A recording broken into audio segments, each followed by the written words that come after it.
जगन्नाथ, जय श्री राधे कृष्ण। नमस्कार भक्तवृंदो, स्वागत है आप सभी का और एक न्यू भागवत की वीडियो पर। दोस्तों क्षमा करें भक्तवृंदो, जो पहले जो आ रही हैं हमारे चैनल पर न्यू विजिट कर रही हैं, आप लोगों ने थंबनेल देखकर पता चल ही गया होगा आपको। जो भागवत है उड़िया में, जो भागवत लिखा गया है, इस वीडियो पर हमें उस उड़िया भागवत को हिंदी भाषा में अनुवाद करके आपको इसका अर्थ समझाने वाले। ठीक है, तो ठीक है भक्तवृंदो, क्या है ना, सभी भक्तवृंदों को एक जिज्ञासा होता है कि भगवान के बारे में सुनना। तो भगवान के हर कल्चर में भगवान के हर एक तरह की पूजा करते हैं। आप सब लोग जानते ही होंगे, चारों धाम से पूरी जगन्नाथ मंदिर एक धाम है, अन्यतम धाम है। तो उसी धाम पर प्रभु स्वयं जगन्नाथ महाप्रभु जी ने जगन्नाथ दास जी, जो यहाँ पे पंचसखा नाम के 5 सखा रहते थे, उन्हीं 5 सखाओं से जगन्नाथ दास जी कपिलेश्वर ब्राह्मण शासन के नष्टीय ब्राह्मण है, उन्हीं के माध्यम से जो जगन्नाथ महाप्रभु ने जो व्यासदेव की द्वारा रची हुई भागवत की, संस्कृत भागवत की उड़िया में अनुवाद करते हुए उन्हें बताते हैं। और जो बताते दिन भर थे स्वयं महाप्रभु जगन्नाथ जी ने, जो जगन्नाथ दास जी ने उन्हें लिखते थे।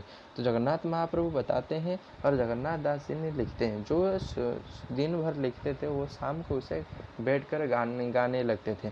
ठीक है, तो उसी उड़िया भागवत की अब व्यासदेव की संस्कृत भाषा में जो लिखा गया है भागवत और उड़िया भाषा की भागवत में, उन बीच में बस इतना फर्क होता है कि वो संस्कृत में लिखा गया है, थोड़ी कठिन शब्द प्रयोग किया गया है। जो संस्कृत आता है उन लोगों को बहुत अच्छा है, और जो संस्कृत थोड़ी बहुत नहीं जान पाते हैं शब्द की, तो उसकी अनुवाद यानी कि सरल भाषा में अनुवाद किया गया है उड़िया में। और उसको, इस उड़िया भागवत को स्वयं महाप्रभु जगन्नाथ जी ने अपने मुख से नृसिंह के रूप में आज के जगन्नाथ दास जी को कहते थे।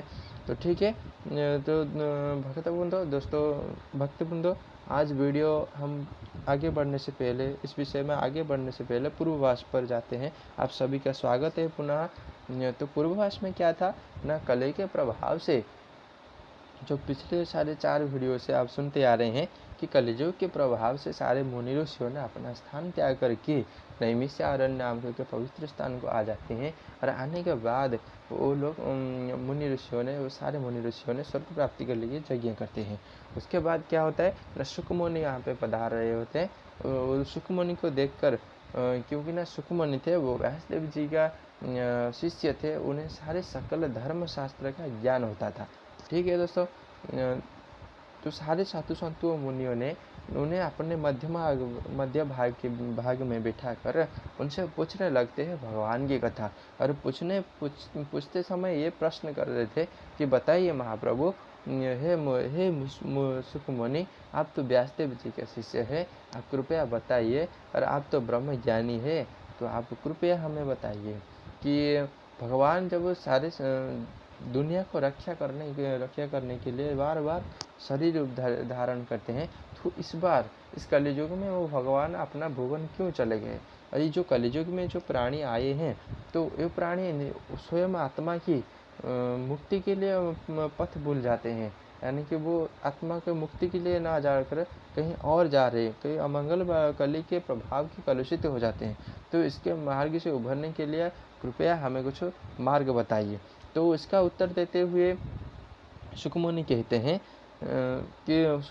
हैं भगवान की आश्रय करने से क्या लाभ होता है, क्या लाभ नहीं होता है, कौन व्यक्ति मूढ़ होता है, कौन व्यक्ति अधर्मी होता है, उसके बाद में और कौन व्यक्ति अधम होता है, तो उसके सारे विषय में कहते हैं। और पिछले वाले वीडियो से यहीं पे था कि भगवान की जो भगवान की सेवा करने से, यानी कि भगवान को अपने हृदय में बैठाकर उन्हें पूजा करने से, सूक्ष्म पूजा करने से क्या प्राप्ति होता है, वो सारे विषय में सुखमुनि कहते हैं। तो ठीक है, पुनः स्वागत है आप सभी का आज की न्यू भागवत के, उड़िया भागवत के अनुवाद इन हिंदी भाषा पर। तो भक्तवृंदो शुरू करते हैं। तो मैं पहले उड़िया में पढ़ लेता हूँ, बाद में आपको हिंदी में एक एक लाइन का समझाऊंगा।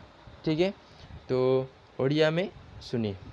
विष्णुरमायारु सम्भूत आदि प्रकृति जनमत से सत्व रजः तम गुण सृष्टि पालन संहारण अनादि परम पुरुष ए तीन गुणे जे प्रवेश सृष्टि हृदये ब्रह्मा होई पालने विष्णु से बोलाई संहार काले रुद्र रूपे सुखे विहरे मोर कल्पे से शुद्ध सत्य विष्णु देहे जंतुक श्रेय गुण वहे काष्ठ संजोगे धूम जात धूमरुवनहल संभूत तृतीय भाग ए प्रमाण तामस रजः सत्वगुण। तो भक्त वृंद, यहाँ पे हिंदी भाषा में आपको समझाता हूँ कि इसका अर्थ क्या है। भक्तगण, यहाँ पे सुखमुनि कहते हैं, मुनि ऋषियों को समझाते हुए कहते हैं कि ये जो सारे संसार है, ये जो सारे प्रकृति जन्म लिया है, वो सारे के सारे भगवान विष्णु जी के माया से ही संभव हुआ है। ये जो सारे जगत देख रही हो, ये सारे जगत विष्णु की माया से ही संभव हुआ है। उसके आगे कहते हैं कि सत्व रज तम जो तीन गुण है वो सृष्टि पालन के लिए काम करते हैं और सृष्टि संहारण के लिए काम करते हैं। इसीलिए कहा गया है से सत्व रजः तम गुण सृष्टि पालन संहारण। इसका अर्थ ये होता है जो मैं आपको बताया। ठीक है, तो उसके आगे क्या लिखा था है न, जो एक तीन गुण में प्रवेश करके अनादि परम पुरुष जी ने इन तीन गुण में प्रवेश करके क्या किया न, उस तीन गुण में प्रवेश करके वो जब सृष्टि उदय हुआ, यानी कि जब सृष्टि गणना हुआ, प्रभु आप सभी जानते हैं कि सारे कार्य भगवान स्वयं करते हैं, बस विभिन्न रूप में करते हैं। तो भागवत में कहा जाता है कि जब इस सृष्टि उदय ब्रह्मा बनकर वो खुद करे, और जब पालन की बात है तो वो खुद विष्णु के नाम से पुकारा गया भक्तों को द्वारा, और जब संहार की बात है तो वो स्वयं रुद्र रूप यानी कि महादेव की रूप में आए। और इसी प्रकार वो तीन गुण से प्रवेश करके सृष्टि पालन और संहारण तीनों को संपूर्ण सुचारू रूप से निभा रहे हैं। तो आगे क्या लिखा है न, से शुद्ध सत्य विष्णु देहे जंतुक श्रेय गुण वहे काष्ठ संजोगे धूम जात धूमरुवनल संभूत तृतीय भाग ए प्रमाण तामस रजः सत्वगुण। यहाँ पे प्रमाण देते हुए कहते हैं, प्रमाण देते हैं तीन गुणों का, रज सत्व और तामसी गुण का प्रमाण देते हैं कि भगवान तीन गुणों में आकर क्या किया करते हैं। तो पुनः इसका अर्थ लिखा गया है कि जब सृष्टि उदय हुआ, पालन में विष्णु बन के और संहार में रुद्र रूप धारण करते हैं। उसके छोटे से प्रमाण देकर वो समझाते हैं, जिससे हमने काष्ठ को संजय करने पर उसको धुआं निकलता है, धुआं के बाद अनल निकलता है यानी कि अग्नि निकलता है। इसी भांति संसार में भगवान की रूप होती है और भगवान का स्थान होता है। ठीक है, तो मैं जितना पढ़ा था उड़िया में इसका अर्थ यही होता है। तो आगे उड़िया में पढ़ता हूँ, फिर उसका अर्थ आपको समझाता हूँ। ठीक है, तो उड़िया में ए भावे ब्रह्मा परिमाणी भव सागर हो तरे प्राणी निर्मल चेता मुनि जेते जेउतु पति ही जगते स्वभावे घोर भयंकर एणे न भजे मन मन जार अहिंसा साति गुणे थांती हरिचरण नित्य चिंती धन संपदे जार इच्छा से करे भूत प्रेत दीक्षा संसारे वेद कर्म जेते तप साधने क्रियावते परम तत्व ज्ञानी आदि कठोर जेते कर्म साधी। तो इसके आगे कहते हैं, हिंदी भाषा में समझाता हूँ जितना पढ़ा। तो हिंदी भाषा में इसका अर्थ ये होता है, कहते हैं कि इस भवसागर से तरने के लिए वो क्या करते हैं, भगवान विभिन्न मार्ग देते हैं। ठीक है, तो जितने सारे मुनि हैं उनका तो मन निर्मल होता है, और सारे मुनियों ने भगवान की इच्छा से ही भू संसार से जन्म लेते हैं। उसका आगे कहते हैं इसका ये जो मन है तो इसके कहते हैं स्वाभाविक रूप से ये भयंकर ही होता है। ये जो अपना मन है, जो आप देखेंगे भागवत की पृष्ठा के ऊपर कि 5 घोड़े को भगवान अपने हाथों से ही उनका लगाम पकड़े हुए, यानी इसका अर्थ क्या, आप सब एक बार कोशिश किए हैं समझने के लिए। अब मैं आशा करता हूँ आपको समझ आएगा, आगे आ गया होगा उस पिक्चर का। नहीं आपको नहीं पता है तो बताने की कोशिश करता हूँ कि जो भगवान उसके माध्यम से दिखाते हैं कि 5 मनों और 25 प्रकृति होती हैं मनुष्य के शरीर में, तो उन सारे चीज़ों को भगवान अपने वश में करके रखे हैं। तुम भी अपना मन को और 25 प्रकृतियों को अपने वश में करके रखो, यही संसार के लिए मेरा प्रेरणा है और संसार के लिए आदेश है। ठीक है, तो भागवत में भी उसे भगवान स्वयं ने कहा है कि अब ये जो मन है वो स्वाभाविक रूप से भयंकर ही होता है। ठीक है, और अहिंसा और शांति गुण जो रहते हैं, वो धर्म जो आचरण करते हैं, यानी कि अहिंसा और शांति की जो परिभाषा जानते हैं, वो सदैव हरिभक्त ही होते हैं, क्योंकि ना ही उनके किस चीज़ के पाने की है, ना ही किस चीज़ खोने की है। एक वैराग्य जीवन आपने देखा होगा, पिछले वाले वीडियो में लिखा गया था कि जिसका मन में भगवान की बात आती है, उसके मन में ज्ञान और वैराग्य दोनों जाते होते हैं। ठीक है, तो मैं उस पद को दोबारा दोहरा देता हूँ कि पूर्व भाग में क्या लिखा गया था। वासुदेवं ठारे जेबे भक्ति हृदय हुए तेवे ज्ञान वैराग्य जात हुए शुष्क तर्कादि ही नाश जाए। पिछले वाली वीडियो में आप यही सुने थे कि जब भगवान के वासुदेव यानी कि वसुदेव के पुत्र, तो वसुदेव के पुत्र कौन है? भगवान श्री कृष्ण जी है। द्वापर युग में लीला करने के लिए आए थे, संसार को प्रेरणा देने के लिए आए थे। दुष्टो निवारी संथ पाड़ो तुनाथ परम दयालु, इसका अर्थ आप समझते हैं?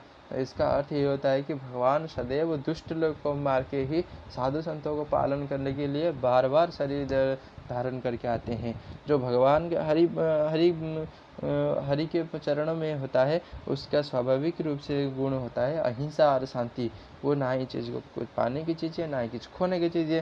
तो उसका आगे कहते हैं कि जो व्यक्ति, ये तो रह गया हरि भक्त यानी कि भगवान के भक्त की बातें, जो हर संसार के रूप में से किया गया। जो लोग धन संपत्ति में इच्छा रखते हैं, वो क्या करते हैं ना, भूत प्रेत की दीक्षा करते हैं। सारे भागवत में लिखा गया है दोस्तों, मैं खुद मन से नहीं कहता हूँ, पढ़ देता हूँ। लिखा गया है, धन संपदे है जार इच्छा से करे भूत प्रेत दीक्षा। भगवान कहते हैं कि जो धन संपत्ति में इच्छा करता है, यानी कि गृहस्थ कर्म करने के लिए जितना धन आवश्यक होता है, उससे ज़्यादा जो इच्छा करता है, वो भूत प्रेत की दीक्षा करता है। उससे आगे क्या कहते हैं, क्या जो संसार में जितने भी वेद कर्म होते हैं, वो सब क्रियामत के अनुसार ही होता है। ठीक है, सॉरी, क्षमा। ठीक है, वो सारे तप साधन के माध्यम से ही संसार में वेद कर्म की पालन होता है। उसके आगे कहते हैं कि संसार में जो परम तत्व ज्ञानी होता है, वो बहुत कठोर कर्म करते हैं, यानी कि बहुत कठोर साधना करते हैं। पर किस लिए करते हैं? ये सब नारायण भगवान के स्वयं को लिए करते हैं। इस सारे चीज़ें भगवान स्वयं करते हैं, किसके माध्यम से? यानी कि मुनियों की, साधु संतों के, मुनियों के माध्यम से भगवान देखते हैं कि वो कौन क्या करता है। ठीक है दोस्तों, आप सोचिए, जब एक आप सभी लोग जानते हैं मुकेश अंबानी जी का, आप सब लोग जानते होंगे। जब मुकेश अंबानी जी ने देश में 90% लोगों के पास जियो की पहुंचाई दिया है, तो आप सोचिए, जो हमारे जो कॉल की जो इन्फॉर्मेशन है, वो सारी हमारी जो इन्फॉर्मेशन है उनके पास है। यानी कि मुकेश अंबानी एक व्यक्ति होकर जब इतने सारे लोगों की पर्सनल डिटेल्स रख सकते हैं, हर एक नंबर पर उनका नज़र बैठा रहता है, तो आप सोचिए, जब एक इंसान इतना कर सकता है, मतलब कि अपनी बुद्धि से, तो वो भगवान है, वो सारे संसार बनाइए, तो वो क्या नहीं जान पाते हैं कि कौन सा जीव, कौन सी आत्मा? भगवान ये नहीं देखते कि ये मनुष्य कितना कहा, ये पशु कितना कहा, ये सारी चीज़ें भिन्न रूप से नहीं देखते हैं। वो सभी को समान रूप से देखते हैं कि ये आत्मा क्या कहा, ये आत्मा क्या किया। तो भगवान आत्मा में आत्मा देखते हैं, तो भक्त तो आत्मा ही देखेगा ना। तो इसीलिए तो हरिभक्त कहलाता है। ठीक है, तो उसके आगे कहा कि क्या कहा गया भागवत में इस विषय में, तो मैं उड़िया में पढ़ता हूँ, बाद में आपको हिंदी में समझाऊंगा। ठीक है, तो उड़िया में होता है, ए सर्वगति नारायण एबे हो मुनि गणे सुण, एमंते सूक्ष्म रूप धरे माया रे संसारे विहरे, स्वभावे निर्गुण मुरारी खेलई त्रिगुण आवरी, सकल जीव मध्य थाई अज्ञान जीव न जानई, अशेष महिमा जे धरे कि उपमा देवा तारे, सकल भूते हरि बसे क्षेत्रज्ञ रूपे हे परकाशे, अग्नि जैसने काष्ठे थाई से रूपे विश्व हो आत्मा से ही, स्वतंत्र तांक देहे थाई विषय भोग हो कुकरई,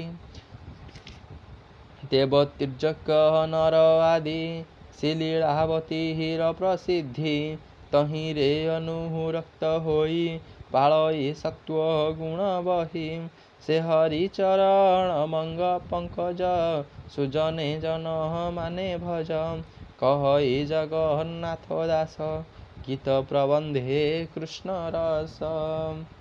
तो भक्तवृंद, यहाँ पे अर्थ उड़िया की सर्गे, मतलब कि वो जो भाषा से उड़िया भाषा की अनुवाद सर्गे अब आपको हिंदी में समझाता हूँ।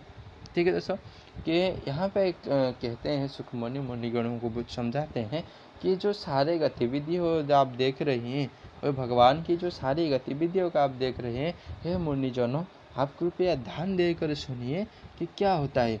ये साधारण रूप से यानी कि स्वाभाविक रूप से निर्गुण मुरारी का आप शब्द समझ रहे हो, वो जो कोई गुण नहीं रखता है, भगवान स्वयं जो कोई गुण नहीं रखता है, और फिर कहते हैं कि मैं 3 गुण में जाकर संसार के उत्पत्ति करता हूँ, पालन करता हूँ और श्रृंगार करता हूँ। वो 3 गुण में आकर करते हैं, फिर कहते हैं कि मैं कोई नहीं करता हूँ, मैं क्या करता हूँ। भगवान को क्या क्या बताएं भगवान को। कहते हैं सुखमुनि कहते हैं तो वो जो निर्गुण मुरारी देखते हो, वो त्रिगुण आवरी के यानी कि वो सारे गुण को आवरी के रखता है, फिर निर्गुण कहलाता है। ठीक है, तो भगवान के इस सारे चीज़ें आप देखें तो जो पहले धाड़ी में लिखा गया था ना, विष्णु रमाया रुसंभूत आदि प्रकृति ही जनमत। दोस्तों ये सारे चीज़ें भगवान की माया से जन्मे हैं। अब सभी जानते हैं भगवान क्या कर सकते हैं। ठीक है, तो उसके आगे समझाते हुए कहते हैं कि हे मुनिजनों, ये भगवान, ये प्रभु हरि, इस प्रभु नारायण हर जीव की मध्य में होते हैं। सकल जीव मध्य थाई, यानी कि वो हर जीव की मध्य में, यानी कि हर जीव की आत्मा में वो बैठते हैं, और उसी बात को ये अज्ञानी प्राणी नहीं जान पाता है। तो इसीलिए कहते हैं सकल जीव मध्य थाई अज्ञान जीव न जानई। कहते हैं कि ये सकल के जीव में यानी कि सारे जीवों में भगवान स्वयं रहते हैं चुप कर, लेकिन ये अज्ञानी जीव, ये अज्ञानी प्राणी उसे पहचान नहीं पाता है, ना ही समझ पाता है। ठीक है, उसको आगे कहते हैं वो भगवान जो आपके शरीर में है, भगवान की जो करुणा है, वो अशेष करुणा लेकर के बैठे हैं कि क्या बताए उनके बारे में। लिखा गया है भागवत में कि क्या बताए उनके बारे में। वो सारे माने इतने करुणा आपके लिए लेकर के बैठे हैं आपके शरीर में, बस उसे पहचानना चाहिए और उस करुणा का उपभोग करना चाहिए। उसे पहचान के लिए आपको भागवत मदद करेगा, ये कहना चाहते हैं। यानी कि सुखमुनि कहते हैं कि भगवान की कथा, भगवान के नाम गान, यानी कि जो बदन अपने मुख से कहते हैं, जो सुनते हैं और जो पूछते हैं, ये भगवान की भक्ति योग बढ़ाता है। ठीक है, जब भक्ति योग बढ़ता है तो उनका कर्म ग्रंथि चिढ़ता है। आप सभी को पता ही होगा, पिछले वाली वीडियो में बताया था आपको। तो आगे कहते हैं कि अग्नि में काष्ठ में यानी कि जो काष्ठ में इससे अग्नि जो होता है, जब काष्ठ में घर्षण किया जाता है तो अग्नि उत्पन्न होता है। ठीक है, तो इसी भाव से भगवान शरीर के अंदर आत्मा के रूप में यानी कि आत्मा के अंदर एक सूक्ष्म रूप बनकर वो छिपे हुए हैं। बस आप उस आत्मा को पहचानना है कि भगवान करुणा को पहचानना है और उसे उपभोग करना है। और आगे कहते हैं कि स्वतंत्र रूप से भगवान हर शरीर के भीतर रहते हैं और उसे उपभोग करते हैं, जो मनुष्य नहीं जान पाता है। और मनुष्य की बात उसके अलावा और भी प्राणी हैं जो इस बात को कोई समझ ही नहीं पाता है कि भगवान कहाँ पे है और भगवान क्या कर रहे हैं। तो भगवान शरीर में छुपे बैठे हैं, हर प्राणी के शरीर में, हर प्राणी के आत्मा में छुपे रहते हैं। और वो जो समझ पाता है वो मुनि ज्ञानी रूपी साधु संतों से गिना जाता है, और जो नहीं जान पाते हैं वो खोजते रहते हैं भगवान को। ठीक है, उससे आगे कहते हैं इस सारी लीला के अनुसार ही संभव होता है। भगवान की लीला के, भगवान की कृपा के अनुसार संभव होता है।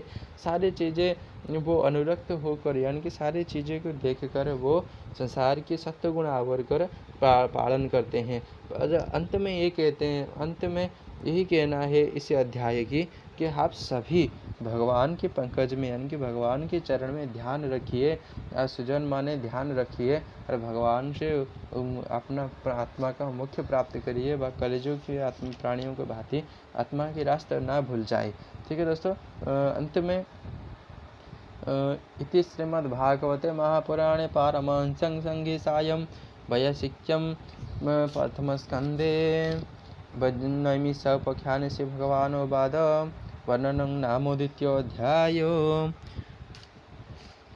तो दोस्तों, अंत में यही कहकर वीडियो को समाप्त करते हैं कि भगवान के पास अपना मन ध्यान रखिए और आत्मा की मुख्य प्राप्ति कीजिए।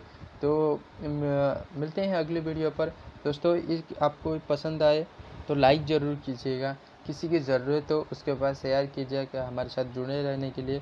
और आपको जुड़े रहने के लिए हमारे साथ हर एक दिन आपको हर एक वीडियो पर भागवत का अनुवाद मिलेगी। तो चैनल को सब्सक्राइब करके जरूर रखिए। मिलते हैं अगले में। जय जगन्नाथ, जय राधा कृष्ण।